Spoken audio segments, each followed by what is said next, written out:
anywhere. All right, I'm just one of you. So as we step out of fear, that takes the blinders off. We've had blinders on. We haven't wanted to see so many things because subconsciously we knew it would be overwhelming, and we just didn't have to feel like being overwhelmed. Thank you very much. I mean, we've got livings to earn, mortgages to pay, kids to feed, things to do, and so on. And so there's nothing wrong with being functional. Um, it doesn't help anything for a bunch of us to wind up institutionalized because we've gotten too big of a hurry, okay? That's happened to an awful lot of people. A lot of people that are in institutions don't really belong there. And it won't be too long before our medical science wakes up to a lot of that as Kundalini arisings and awakenings, and people all of a sudden tuning into more dimensions than the doctors are able to see. Hello? Any counselors out there? I'm sorry. I just get upset with them sometimes. I raised a special needs child, and it's a zoo. Okay, so we take the blinders off and we look around, and what's the first thing we say pretty much? Oh shit, what a mess, you know? And it's a tricky adjustment, being able to see this and stay in heart. It really is. And I think that's what a lot of you are doing. There's a lot of people that are still in the rage stage.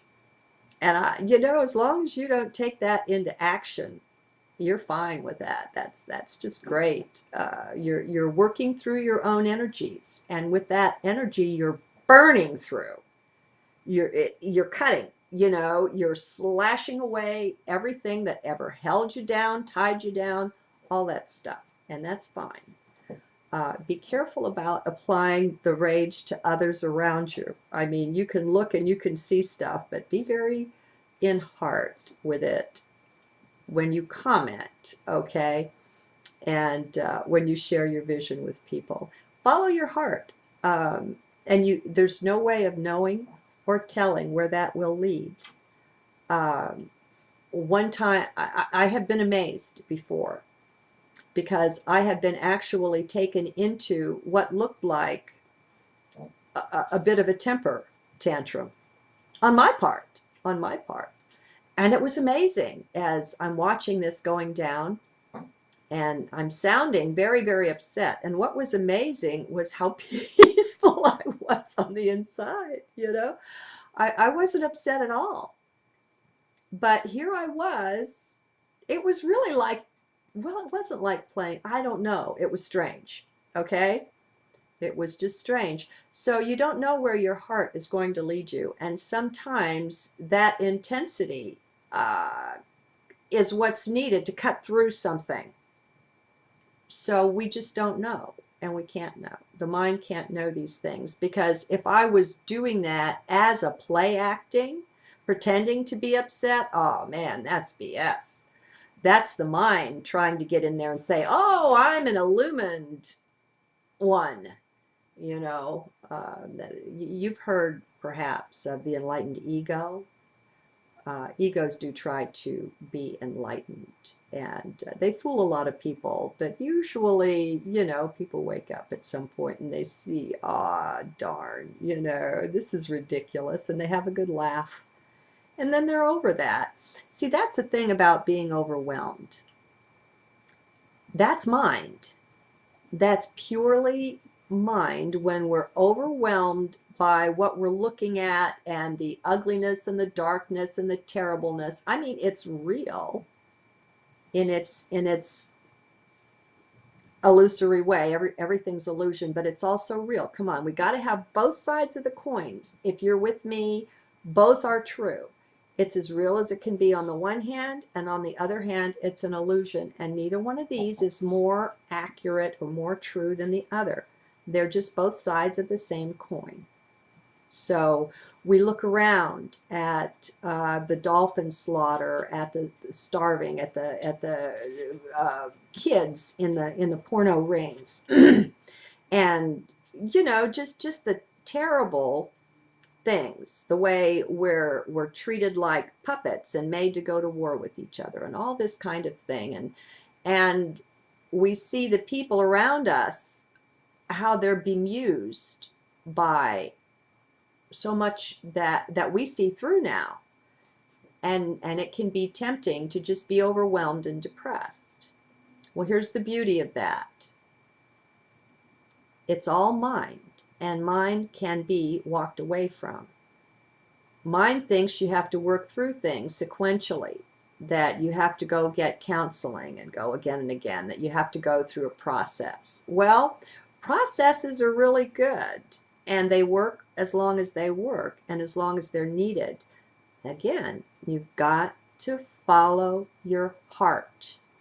Nobody can know for you, but you can know what is best at any one point in time.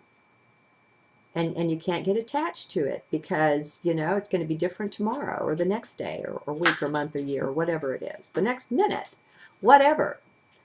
Ralph Waldo Emerson, read, if you want to read an essay that gets you high, if you're one who can get high on essays, read his essay called Self-Reliance. And in it, he speaks out against nonsensical steadiness, you know, people that believe that they have to, what they believe is true, and if it's true, they've always got to believe it, and it's always going to be true, and they get wedded to this, and then they have a whole persona built around it, and their own inner expectations about how they should be and how they should understand things and all of that. And he says, speak your truth right now, today. And then tomorrow, speak your truth again. Even if that truth goes totally against what you said today, it doesn't matter a bit. And I think that's a beautiful message. That's called being true to your heart in my terms, but you can read it in Emerson's terms. I doubt that he uses the word heart in there. You know, I don't know. I'd have to go back and reread it.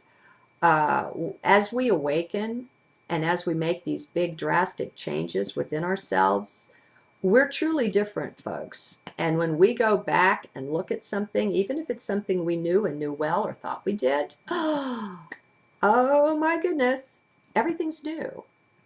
Everything's new. And you're different, and you hear it differently. And you see it differently. You see things that you just couldn't see before. And it's all so right and so perfect. Everything is so ideally designed just for you, just for me, just for everyone. And that's the perfection of divinity. We can't see and understand. The mind can't even begin to conceive how that could happen, how that could be that way. It's mind-blowing. Wow, that's great. That's really great. So I'm not speaking out against being overwhelmed. I'm just saying, put this in your hip pocket. Be aware that the overwhelm is mind. And it's mind's way of looking at things, perhaps, that's got you upset. And it's not necessarily going to take you any time at all to snap out of that. So just be in heart. So far in this life, I found it to be the answer to everything. Which isn't to say that that'll be the case tomorrow. But I bring you my understanding, my truth as it is right now. So go and have a very, very blessed day. Be the blessing to life that you are. Don't